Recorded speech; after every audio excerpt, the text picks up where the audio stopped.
So I was gonna make this skirt that I fell in love with from this brand, but it's been sold out, and it's also pretty pricey. So for a skirt, which I get also because it's a cotton fabric.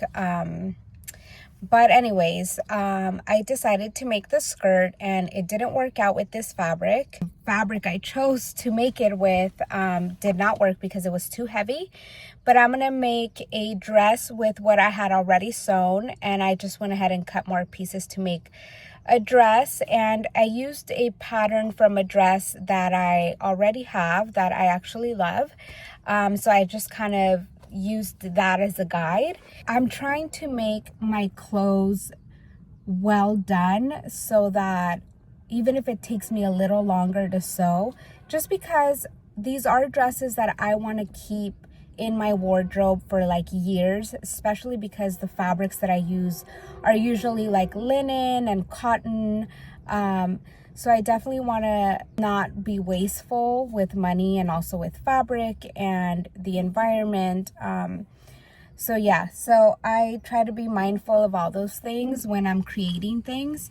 I don't like to be wasteful with stuff, but I can't wait to show you guys this dress. I hope you guys like it. I worked really hard on it, and I will try to include as many steps as possible in the videos that I was able to record. So hopefully you guys like it.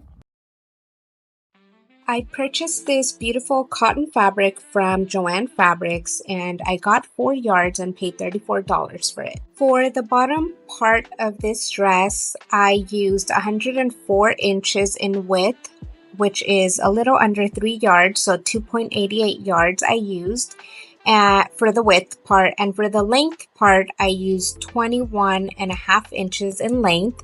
Remember to always leave some wiggle room for your seam allowance. I used 1/4 inch of seam allowance for the top part, and also 1/4 inch seam allowance for the hemline. This next step you don't have to do, but I personally like to go ahead and sew all the edges, the top and the bottom.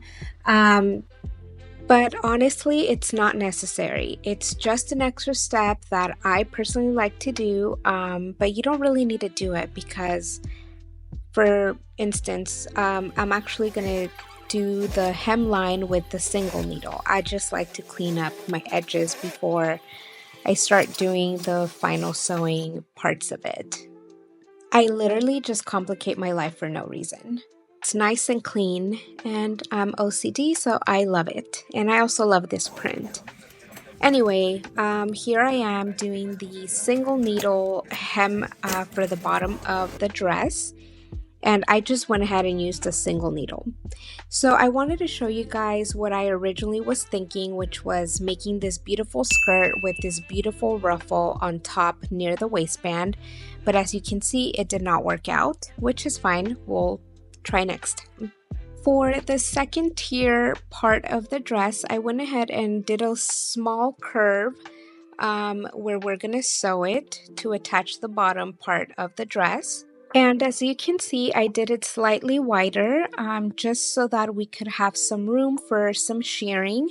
But you also always want to make sure that your edges line up, because when you're sewing, they need to line up with the front and the back side. I then went ahead and also cut the third tier of the dress, and I also curved it just like the bottom one. But now the back side is different because the back side has an elastic part, so I did that one separate. And I also did the straps. I cut them 2.5 inches wide. The finish measurement is 1 inch, so 1 inch elastic inside the straps. And I did a little bit of shearing on the straps. So the reason I cut it so wide is just to have some extra room. This is the third tier for the back side of the dress, and as you can see, it has elastic on it. Like, it has a slight curve, but when you cut it, you're supposed to cut it almost straight, but with a very slight curve to it.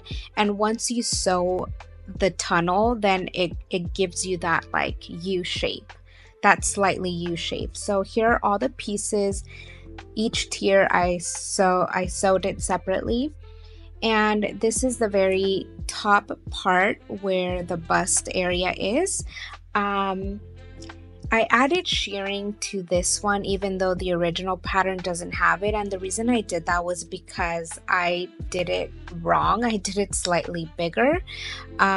However, I was able to fix it, and I also fixed these straps because when I tried them on, it was too close to the front.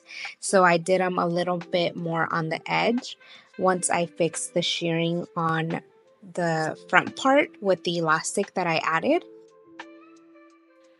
Once I was done with that, I just moved on to piecing kind of all the parts together.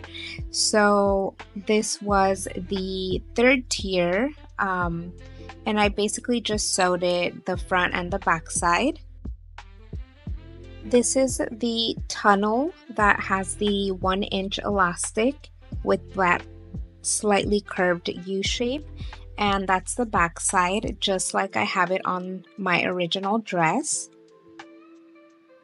Honestly, it came out really good. And then I started piecing the entire dress together, kind of sewing all the tiers with an overlock machine. I honestly love the overlock machine. It's so easy to use, and I try to go slowly so that I don't mess up, and if I do mess up, I can easily correct it. I do want to point out that I do use professional machines. However, I also use home machines when I'm sewing, but sometimes, or most of the times, I'm at my sewing contractor studio. So that's why I use the professional machines, and I honestly just love using the professional machines because they just sew a lot faster. But I just want to point out that you can do these projects at home. You don't need professional machines like these. So this is the final product. I hope you guys like the dress, and I honestly love how it came out. It really does fit well. I'm not super stoked about the top part near the straps, but honestly, it's still a good dress and I'm still gonna wear it. And I actually normally wear a sweater always on top of my dresses just because I like to cover my arms. So that's why the top part doesn't bother me too much. But it honestly looks good and it came out really well, and the dress is well made, so I'm happy with the final result. This was my first dress that I've made, so it was actually a challenge because I'm actually used to making swimwear and tops and skirts, but I've never really made a dress like this, so it was definitely an experience, and honestly I'm happy with it. So I hope you guys like it. I will be doing more sewing tutorials and fashion tutorials as well. So if you're into that type of content, please follow along for more.